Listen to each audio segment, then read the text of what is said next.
दिल्ली में जो उपचुनाव हुए हैं उसमें 4 सीटें आम आदमी पार्टी का पहले थी, 1 सीट हमारी थी, हमारे एक पार्षद की दुखद मौत हो गई थी। लेकिन जिस प्रकार से कल दिल्ली की जनता का उत्साह देखा कमल के प्रति, भाजपा के प्रति, मुझे लगता है कि हमारी सीटें बढ़ेंगी और आम आदमी पार्टी की सीटें घटेंगी। लेकिन सुनने में आ रहा है कि वोटिंग काफ़ी कम हुई है। वोटिंग कम हुई है लेकिन हम अपना वोट डलवाने में सफल हो गए। आपको सफलता मिली है? हम अपना वोट जो हमारा है उसको वोट को हमने डलवाया है और मुझे लगता है कि विजय हमारी ही होगी। आज से कुछ समय पहले आपने केजरीवाल जी के यहाँ जाकर के भूख हड़ताल करी थी। उस भूख हड़ताल का आपको कितना फ़ायदा मिला? देखिए, वो उस भूख हड़ताल का ये फ़ायदा हुआ कि दिल्ली की जनता को ये पता लग गया कि 13,000 करोड़ रुपया दिल्ली सरकार को निगमों का देना है। तो हम अपनी बात बताने में सफल रहे। आज अगर निगम के अंदर कुछ भी, चाहे वेतन की समस्या है, चाहे विकास की निधि की समस्या है, उसका एक ही मुख्य कारण है, वो दिल्ली के मुख्यमंत्री अरविंद केजरीवाल जी। तो अभी तक उनकी तरफ से कोई रिप्लाई नहीं आया है, या पैसे का जो आपका था वो 13,000 करोड़ रुपए में से कुछ उन्होंने आपको दिया? नहीं, मुझे नहीं लगता केजरीवाल जी इसके प्रति गंभीर है, क्योंकि उनको दिल्ली से कोई सरोकार नहीं है। कभी आजकल वो बाहर की तरफ घूम रहे हैं। अभी वो पंजाब के अंदर घूम रहे थे, वहाँ से पिटका है, फिर गुजरात चले गए, वहाँ से 21 सीटें जीती, एक जगह टोटल 27 हो गई, तो उसमें वो वहाँ खुशियाँ मना रहे हैं, रोड शो कर रहे हैं। 600 सीटों में से 21 सीट आ गई।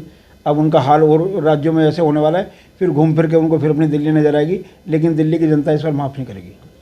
जिस तरीके से कोरोना को लेकर के 2,000 रुपये का चालान कटवाया जा रहा है, हर चौक पे 2-2 हज़ार रुपये के चालान कट रहे हैं, लेकिन जनता फिर भी मास्क का उल्लंघन कर रही है, वो इतनी सतर्क नहीं है। उसके बारे में आप जनता को कुछ कहना चाहेंगे, कोई सूचना? देखिए, मेरा दिल्ली की जनता से निवेदन है कि अभी हम सब लोग कोरोना वैक्सीन के दूसरे चरण में आ गए। आज प्रधानमंत्री जी ने स्वयं इंजेक्शन लगा करके दिल्ली पूरे देश की जनता को प्रेरित किया है कि सब वैक्सीन लगवाइए, टीकाकरण कराइए, उसमें भाग लीजिए, सब कोविन ऐप पर अपना रजिस्ट्रेशन कराइए।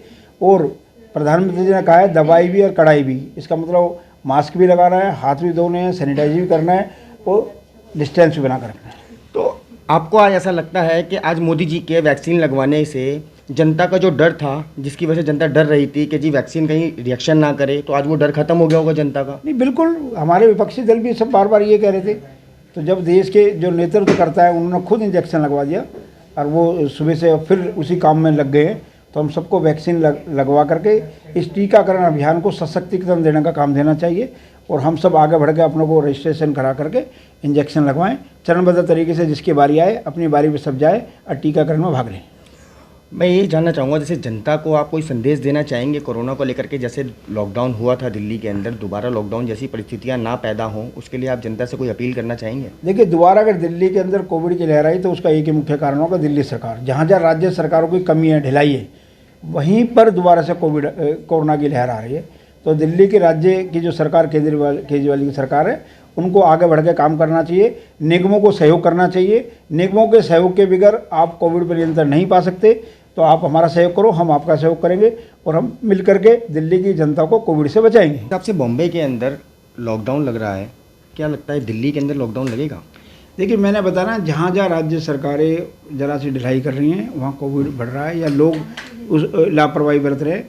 तो मेरा सबसे कहना है कि अपने अपने दूसरे राज्यों से हमें देख करके सबक लेकर के आगे काम करना चाहिए। दिल्ली में दोबारा से लहर ना आए, दिल्ली में दोबारा से लॉकडाउन की ओर ना बढ़े, दिल्ली का शहर दोबारा बंद ना हो। तो हमको सभी सावधानी को बरतना है, चाहे हमें मास्क लगाना है, चाहे हमें हाथ धोने हैं, चाहे हमें डिस्टेंसिंग रखनी है, चाहे हमें कोरोना की वैक्सीन लगवानी है। तो अगर हम लोग सतर्कता बरतेंगे तो दोबारा लॉकडाउन की स्थिति दिल्ली में नहीं पैदा होगी? बिल्कुल, बचाव में ही बचाव है। तो बचाव सब करेंगे तो दूसरे को बचा सकेंगे। धन्यवाद सर, आपका बहुत बहुत धन्यवाद। आज हमारे बीच जयप्रकाश जी थे, जिनसे हमने बातचीत करी। तो उनका कहना है अगर हम लोग सतर्कता बरतेंगे तो दिल्ली के अंदर लॉकडाउन की संभावना कम हो जाएगी।